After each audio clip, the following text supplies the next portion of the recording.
All right, I'll call the meeting to order.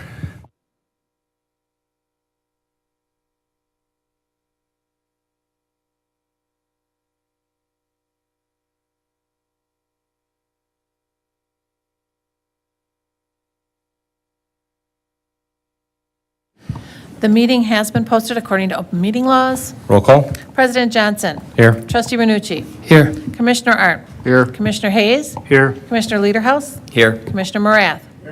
Commissioner Batani is excused. All right, thank you. All right, we'll open citizen participation per Village Resolution 2017-01. Anyone wishing to address the Plan Commission during citizen participation will be allowed 5 minutes. Your subject can be anything, whether on the agenda or not. The Plan Commission should not engage in a discussion regarding comments because it was not part of the publicly noticed agenda. Upon conclusion of the citizen participation segment, members of the audience are not allowed further comment unless they're participating in a public hearing or specifically allowed by a majority vote of the Plan Commission due to involvement in an agenda item. We have one individual. Would you like to speak during citizen participation or? Okay, on the agenda. Okay. Being that there is literally no one else here, I will close citizen participation. All right, we'll move on to approve Plan Commission minutes from April 10th. I'll make a motion, we accept the minutes as presented. Second. Okay, and I'm going to abstain since I was not here. So all those in favor? Aye. Aye. Opposed? Motion carries. All right.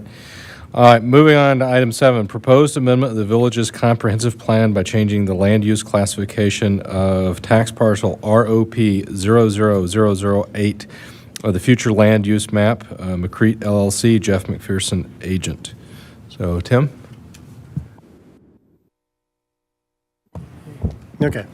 So looking at the staff report dated April 13th, 2023. So this is actually the first step in a multi-step process to kind of get to where the owner wants to be. The McPherson, operation consists of 2 adjoining parcels. The parcel to the north is currently light industrial. The property to the south, adjoining, is highway business. And they want to essentially have the same zoning classification for both parcels, light industrial. And in order to make that happen, you look to the comprehensive plan, and the comprehensive plan shows that southern parcel as being commercial. So the first step here is to change that classification on the future land use map from commercial to industrial.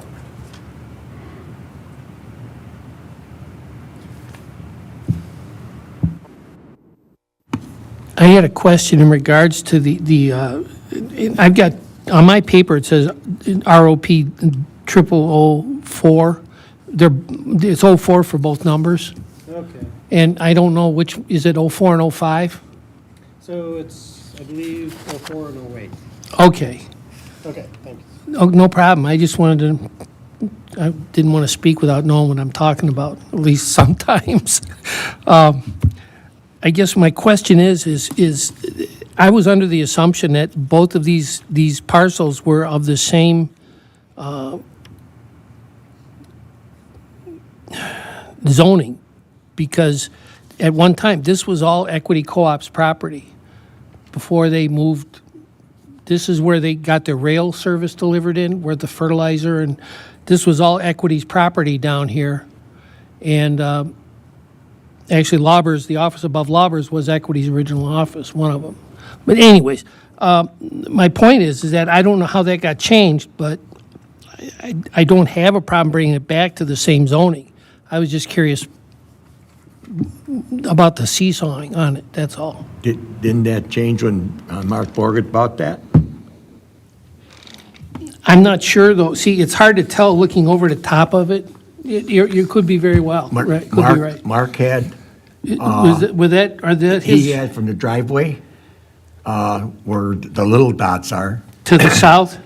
and he had all the way down, plus that first shed, all the way down to the end of the thing, and then back around the back. So that second shed and where the grass is, Yeah. was all Mark's. And that was for the Pontiac garage? Correct. Okay, so then That's that. where he had his No, I 2 sheds. understand, I got that. So, Tim, I'm all in favor of applying consistency here, and I get that this is really because of the polystyrene structure that the owner wants to build. I guess my concern is just light industrial, but it's surrounded, we've started to get residential in there. I was looking at with Eileen here, the general, or part of it's zoned general industrial, which is even more permissive, and then we have highway business. So can you talk to me about what's the difference between the highway business and the light industrial and its impacts on the surrounding areas? Because I'm less concerned about the current property owner and more what happens in 5-10 years when they want to sell it and somebody comes in, they actually want to do a light industrial operation. So currently, the northern property is zoned light industrial. How that happened, I think it goes back some time. So, that issue exists whether it's one parcel or two, or one parcel or larger parcels. That's a consideration. Obviously, the buildings there, are not conducive to what we would normally associate with highway commercial, which is more, retail, more professional services and things like that. And actually, the properties to the east, are, basically, industrial in nature anyways. Storage lockers, right? Right. Storage lockers. Tim, I do think that's actually general industrial, the northern property. Okay. I just wanted to make sure for the record that it's Right. correct. So we have light industrial and general industrial. I'm going off my memory here. And then the, I guess, reddish color, what is that? Is that highway business? Yes. Yep. Which is odd considering there's no highway there. Yeah, maybe it's a misnomer, but it's basically meant to be commercial in nature.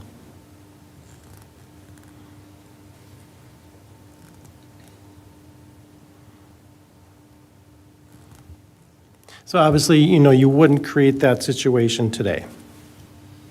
Having, industrial surrounded by residential, downtown area, but that's kind of what you're living with, and that's what it's been used for a long, long time. So, Any other questions from anyone for Tim?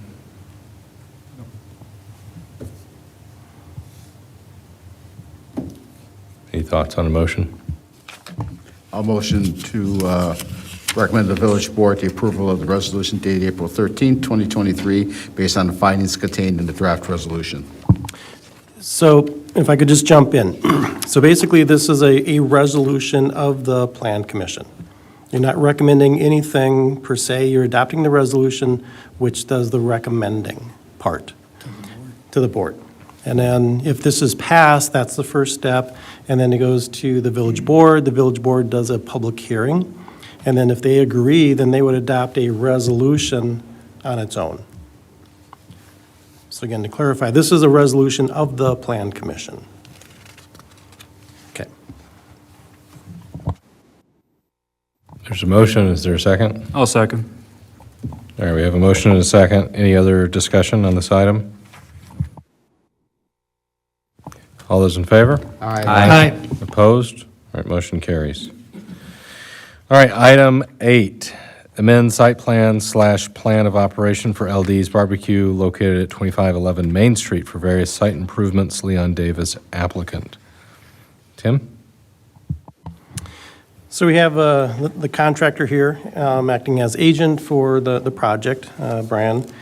But real quickly, this is something that came before the Plan Commission and Village Board a year ago. And at that time, it consisted of a conditional use, which would allow the outdoor pavilion to happen. And the other part was the site plan operation that provided all the details. And the conditional use was approved at that time, so that's already been done. And then at that time, the site plan, was really conceptual in nature, and since that time, Leon has been working with, architect and so on and so forth to put together a more detailed site plan. That's in your packet. You have renderings of what the building is going to look like. There's a landscaping plan. So again, all you're looking at tonight is that the amendment of the site plan. So essentially, this is going to be I don't want to say temporary use, but it's not going to be used year-round. Because the bathrooms are not going to be inside of the building, under the building code, if it's a temporary use facility, they can share the bathrooms in their restaurant, which is kind of limiting in my view, because this could be a year-round, venue, but they're limiting it. And that's the issue that we need to, be aware of, is there's a certain time period when he can be operating this. And it can't be It'll be seasonal. seasonal. That's a good way of putting it, thanks. So anyways, he's aware of that, but obviously, time goes on and things get forgotten and, things get extended over a period of time. Essentially, it's going to have the same architecture as the restaurant, same building materials. I'm not sure about the color scheme. Is it? Okay.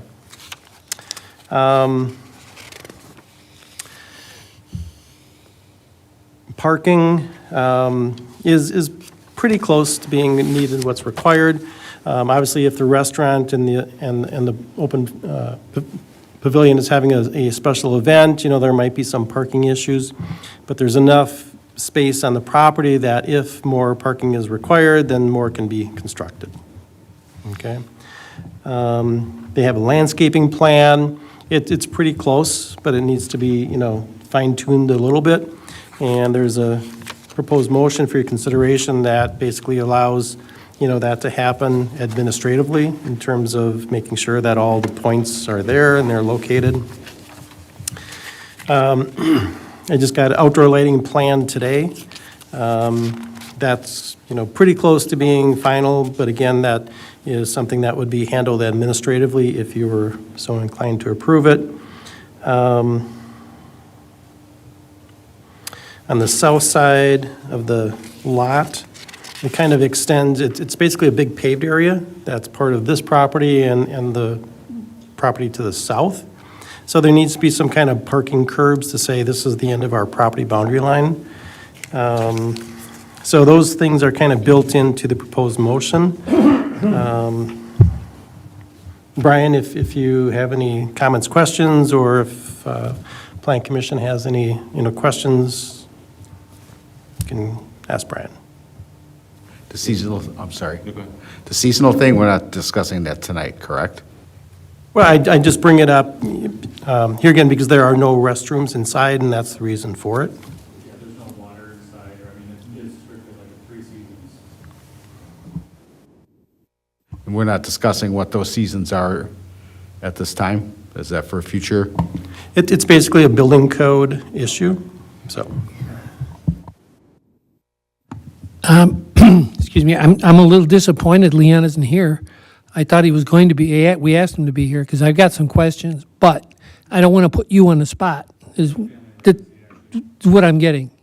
Is number one, I know that there were parking issues before, and I'm assuming that they've got that straightened out with a lot attendant now for their parking, for their events. And number two, I didn't see anywhere in here where if they have events, he's going to have porta-johns out there, because the 2 bathrooms that exist in that building are not going to be able to handle the crowds that they've had in the past. And it won't work. I mean, the 2 bathrooms in there were built for the capacity of the building. Originally it was a Burger King or a Hardee's, and that's what those bathrooms were made for a certain capacity. And when you've got that extraordinary amount of people outside drinking beer, it's going to be inundated. So I would like to at least see some kind of allowance that's going to be thought of ahead of time. Do you see what I'm getting? Thank you. Now, the other item is,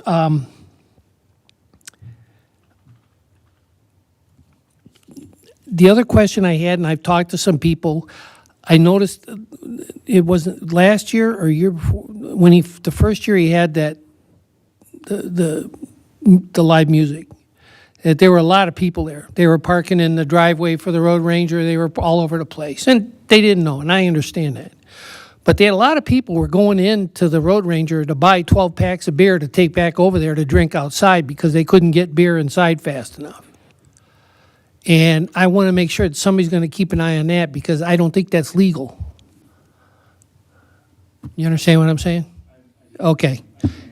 I understand. That's why I made the statement about not being here, but that's a concern that I have, and I think it should at least be addressed at some time that beer isn't brought on from one side to the other because there's no way of controlling it then. I mean, all you need is somebody underage get hurt or whatever, and they're going to be pointing fingers everywhere. So that's Well, all I got. I mean, I think that's true of any event. I mean, we have a liquor store on the square. Somebody could go over there and bring it over to, First Friday. Absolutely, they could. But then again, you would think people would, with that many people out there, knowing that they're going to be selling beer and they're going to be having live music out there, it's kind of a given, okay? That's all I'm asking. Yeah, I mean, I think for the larger events, yeah, there's probably a need for porta johns, but I think these are all things that can be addressed offline and not through the Plan Commission, or it could be addressed with the chief of police. I didn't know one else to bring it up except for now when we had the meeting tonight. Tim, does this go to the board too? Or are we done if it The passes? Plan Commission decides.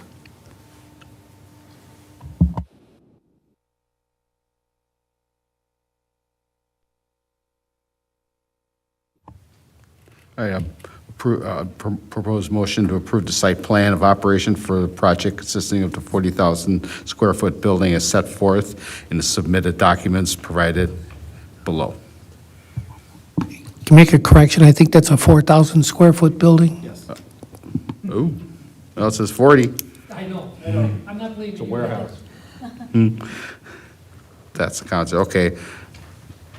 Note that it's 4,000, not 40,000. I will second that. Okay, we have a motion and a second. Any further discussion or questions for Brian? So just to clarify, did it include the The five. the five? Yeah, the five Okay. provisos, yep. Okay, any other discussion? All those in favor? Aye. Opposed? Motion carries. All right. Item 9, recommendations for future agendas. We have revised application requirements for rezoning petitions and potential regulations / information related to front yard setbacks on side-loaded homes. Anything else anybody wants to talk about? Anything pressing? Anything pressing about driveways? It's all exciting stuff. That's what I'm learning. I'll make a motion to adjourn. Second. All those in favor? Aye. Aye. Meeting adjourned. Our next meeting is June 12th at 6:30. It says if needed. We'll see if we're needed. Thank you.